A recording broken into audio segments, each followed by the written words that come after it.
সাবেক প্রধানমন্ত্রী শেখ হাসিনা মারা গেছেন।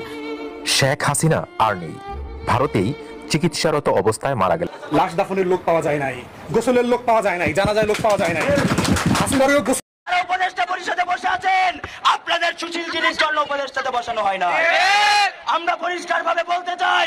দর্শক, আসিফ নজরুল সাহেবের যে ভুলগুলো এতদিন আলোচনা হয়েছিল, সাংবাদিক ইলিয়াস কথা বলেছে, অবশেষে তিনি এই অপরাধী নিজের ভুল নিজেই কিন্তু ক্ষমা চাচ্ছে। তবে অনেকেই বলতেছে তার কোনো ক্ষমা নাই। হ্যাঁ, কারণ দেখতে ফেরেশতা রূপে এক ভয়ঙ্কর এক মানুষ, কিভাবে ভয়ঙ্কর রূপ তার, এই পুরো ভিডিওটা দেখলেই আপনারা আস্তে আস্তে সব বিষয়গুলো বুঝতে পারবেন। সর্বশেষ ভিডিওতে আপনাদের জন্য একটা চমক আছে, পুরো ভিডিওটা দেখুন, তারপরে বুঝতে পারবেন। চলুন দর্শক বিস্তারিত দেখাচ্ছি। যারা উপদেষ্টা পরিষদে বসে আছেন, আপনাদের সুশীল জিনিস জন্য উপদেষ্টাতে বসানো হয় না। আমরা পরিষ্কার ভাবে বলতে চাই, আপনাদেরকে জবাবদিহিতা নিশ্চিত করতে হবে। কেন এখনো আমাদের এই বাংলাদেশে গুপ্ত হত্যা চলমান রয়েছে? আপনাদের চেয়ারে বসে থাকার প্রয়োজন নাই, আমরা বিকল্প খুঁজে নেব। সুশীলতা দিয়ে অভ্যুত্থান হয় নাই। যারা সুশীল আছেন, ছাত্রলীগ ফিরাইলে যারা বলতেন, সুশীলতা দেখাইতেন, তারা আজকে আমার ভাইকে কেন হত্যা করলো সেই বিচার? যারা এত সুশীলতা দেখিয়েছেন, তাদেরকে আজকে পরিষ্কার ভাবে বলতে হবে কেন আমার ভাইকে হত্যা করা হলো। আজকে চট্টলা থেকে পরিষ্কার ভাবে বলতে চাই, চট্টলা সহ বাংলাদেশের প্রত্যেকটা জায়গায় লাঠিয়াল বাহিনী তৈরি করো। এইসব সুশীলতা, এইসব প্রশাসন বাংলাদেশ খায় না। আমরা পরিষ্কার ভাবে বলতে চাই, এই শহীদের রক্ত মারিয়ে, ভাইদের রক্ত মারিয়ে আমরা আজকে এই বাংলাদেশে দাঁড়িয়ে আছি। আমরা শুধু মুখে বলছি আমরা শহীদ, কিন্তু আমাদের অনেকেরই কার্যক্রমের ভিন্নতা দেখতে পাচ্ছি। যারা উপদেষ্টা পরিষদে বসে আছেন, আপনাদের সুশীল জিনিস জন্য উপদেষ্টাতে বসানো হয় না। আমরা পরিষ্কার ভাবে বলতে চাই, আপনাদেরকে জবাবদিহিতা নিশ্চিত করতে হবে। কেন এখনো আমাদের এই বাংলাদেশে গুপ্ত হত্যা চলমান রয়েছে? আমরা দেখেছি আমাদের অনেক ভাইদেরকে 5 আগস্টের পরে বিভিন্ন ভাবে বিভিন্ন সময় হামলার শিকার হতে হয়েছে। আমরা পরিষ্কার ভাবে বলতে চাই, আমরা পাবলিক বুঝি না, আমরা প্রাইভেট বুঝি না, আমরা গ্রাম বুঝি না, আমরা শহর বুঝি না, আমরা নগর বুঝি না। আমরা বুঝি আমরা আমাদের একজন সহযোদ্ধাকে হারিয়েছি। আমরা বুঝি আমরা বাংলাদেশের একজন নাগরিককে হারিয়েছি। আমরা পরিষ্কার ভাবে বলতে চাই, এখনো যারা প্রশাসনে বিভিন্ন জায়গায় বসে আছে এবং নীরব দর্শকের ভূমিকা পালন করছে, তাদেরকে ছাঁটাই করতে হবে। একটা 16 বছরের রেজিমকে আমরা পালিয়ে যেতে বাধ্য করতে পেরেছি। এখন যারা এখনো এই চেয়ারগুলোতে বসে থেকে নীরব দর্শকের ভূমিকা পালন করছে, যদি প্রয়োজন হয় তাদেরকেও লেজ গুটিয়ে পালিয়ে যেতে বাধ্য। আমরা পরিষ্কার ভাবে বলতে চাই, প্রশাসনের যে সকল চেয়ারে এখনো স্বৈরাচারের দূষণেরা বসে আছে, দায়িত্বশীল যারা রয়েছেন, উপদেষ্টা প্যানেলে যারা রয়েছেন, আপনারা নির্বিঘ্নে কাজ করতে পারেন, বুকের সৎ সাহস নিয়ে কাজ করতে পারেন। তাদেরকে নির্মূল করতে বাংলাদেশ আপনাদের সাথে আছে। কিন্তু আমরা এই বাংলাদেশে আর কোনো ভাইকে হারাতে চাই না। আমরা আর কোনো ভাইয়ের রক্ত দেখতে চাই না। রক্তের উপর দাঁড়িয়ে আছেন আপনারা, রক্তের উপর আপনাদের চেয়ার।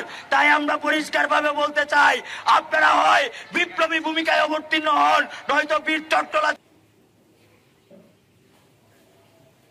হ্যাঁ দর্শক, ইতিমধ্যে আপনারা যে ভিডিও ফুটেজ দেখতে পেয়েছেন, আমরা আপনাদেরকে সংক্ষেপে এই বিষয়গুলো বোঝার জন্য আরো একটা ভিডিও দেখাবো। সর্বশেষ ভিডিওটা দেখলে আপনারা আরো খুব সহজে এই বিষয়গুলো বুঝতে পারবেন। চলুন দর্শক। এবার শেখ হাসিনার পোষ্যরাই একের পর এক দায় চাপাচ্ছে তার উপরই। রিমান্ড আর আদালতের দেয়া জবানবন্দিতে আওয়ামী লীগের প্রায় শতভাগ নেতাই নিজেদের নির্দোষ দাবি করে সব অন্যায়, অবিচার, দুর্নীতির মূল হোতা হিসেবে হাসিনার নাম বলছে। গ্রেপ্তারের পর বহুল আলোচিত প্রতিমন্ত্রী জুনায়েদ আহমেদ পলক বলেছিলেন তিনি ইচ্ছা করলেই স্ত্রী সন্তানের সঙ্গে দেশ ত্যাগ করতে পারতেন, কিন্তু শেখ হাসিনাকে ভালোবাসেন বলে তিনি দেশ ত্যাগ করেননি। পরে যখন হাসিনা নিজেই পলকদের রেখে পালিয়ে যান তখনই বদলে যায় দৃশ্যপট। আর এখন সেই ভালোবাসা ভুলে পলক, আনিসুল হক, সালমান এফ রহমান থেকে শুরু করে সাবেক আইজিপি এবং আমলারাও এককভাবে সব দায় চাপিয়ে দিচ্ছে শেখ হাসিনার উপর। সম্প্রতি আন্তর্জাতিক অপরাধ ট্রাইব্যুনালে জুনায়েদ আহমেদ পলক স্বীকার করেছেন আন্দোলন চলাকালে ছাত্র জনতার বিক্ষোভ দমাতে শেখ হাসিনাই ইন্টারনেট বন্ধ করে দেওয়ার নির্দেশ দিয়েছিলেন। শুধু পলক নন, আনিসুল হক, দীপুমণি, সালমান এফ রহমান সবার বিরুদ্ধে ওঠা অভিযোগের দায় তারা হাসিনাকে দিচ্ছেন। এমনকি সাবেক আইজিপি মামুন হাসিনার বিরুদ্ধে রাজসাক্ষী হতেও রাজি আছেন বলে জানিয়েছেন। এমন খবরও বেশ কিছুদিন ধরে চাউর হয়েছে। অন্যদিকে আওয়ামী লীগের মদতপুষ্ট রাশেদ খান মেনন, হাসানুল হক ইনু এবং বেশ কয়েকজন সাবেক সেনা কর্মকর্তাও শেখ হাসিনাকে সব ঘটনার মূল হোতা বলে দাবি করছেন। সূত্রমতে বেশিরভাগ আওয়ামী নেতা এবং সাবেক আমলাদের পরিষ্কার ভাষ্য হলো সিদ্ধান্ত নেয়ার বিষয়ে শেখ হাসিনাই ছিলেন সর্বেসর্বা। তার হুকুম এবং মতামত ছাড়া কারো কিছু করার ক্ষমতা ছিল না। যে কোনো বড় বিষয়ে তিনিই এককভাবে সিদ্ধান্ত নিতেন, তারা কেবল হুকুম তামিল করতেন মাত্র। এদিকে আটককৃত নেতাদের এমন স্বীকারোক্তিতে হাসিনার বিরুদ্ধে আনা অভিযোগের প্রমাণপত্র মেলা সহজ হয়ে যাচ্ছে বলে মন্তব্য করেছেন আইনজীবীরা।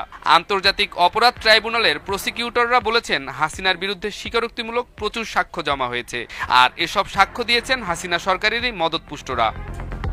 জানা গেছে শেখ হাসিনার বিরুদ্ধে সবচেয়ে ভয়ঙ্কর সাক্ষী দিয়েছেন সাবেক আইজিবি আব্দুল্লাহ আল মামুন এবং পুলিশের মিরপুর জোনের সাবেক ডিসি জসিমউদ্দিন। ছাত্র জনতার উপর গুলি এবং সাধারণ জনতাকে নির্মম নির্যাতনের সব দায় তারা চাপিয়ে দিয়েছেন সাবেক স্বরাষ্ট্রমন্ত্রী আসাদুজ্জামান কামাল এবং শেখ হাসিনার উপর। শেখ হাসিনার হুকুমে স্বরাষ্ট্রমন্ত্রী এমন নির্দেশ প্রদান করেছে বলে দাবি তাদের। আর এসব সাক্ষীদের সাক্ষ্যই হাসিনার বিচার কাজকে সহজ করে তুলবে বলে ধারণা করছে একটি মহল। শুধু তাই নয়, হাসিনার বিরুদ্ধে আওয়ামী লীগের নেতাদের এই সাক্ষ্যতে অনেকেই ধারণা করছেন আন্তর্জাতিক অপরাধ ট্রাইব্যুনাল তাদের বিচার কার্যক্রম দ্রুত শেষ করতে পারবে।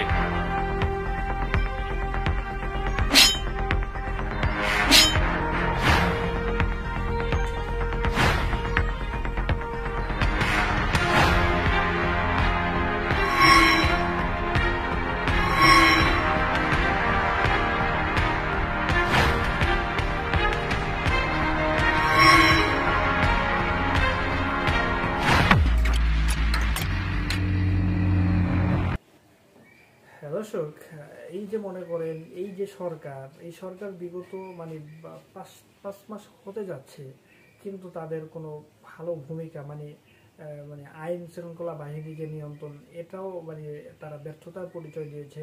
তারপরে যে ভারতের সাথে মানে অন্যরকম একটা সম্পর্ক তলে তলে, এগুলো তাদের এক ব্যর্থতা। অন্যরকম যে ব্যর্থতা আপনারা জানেন যে ওটাকে বলা হয় ওই যে ফারুকি, এই ফারুকির বিরুদ্ধে বাংলাদেশের মানে 100-র মধ্যে 99% মানুষ তার বিরোধিতা করেছিল, যে মানে সে আওয়ামী লীগের লোক, তারপরে একজন নাস্তিক, তাকে কেন উপদেষ্টা বানাবেন। কিন্তু সবাই বিরোধিতা করা সত্ত্বেও এই আসিফ নজরুল কিন্তু তাদেরকে এখানে বসিয়েছেন। তার মানে বোঝা যাচ্ছে যে বাংলাদেশের মানুষ এক জায়গায়, হে একলা এক জায়গায়, মানে এই যে অর্জন, এটা শুধুমাত্র আসিফ নজরুল করেছে, আর কেউ করে নেয়। তো যাই হোক, আপনাদের মতামত জানাবেন এর ব্যাপারে। ভালো থাকবেন। আসসালামু আলাইকুম।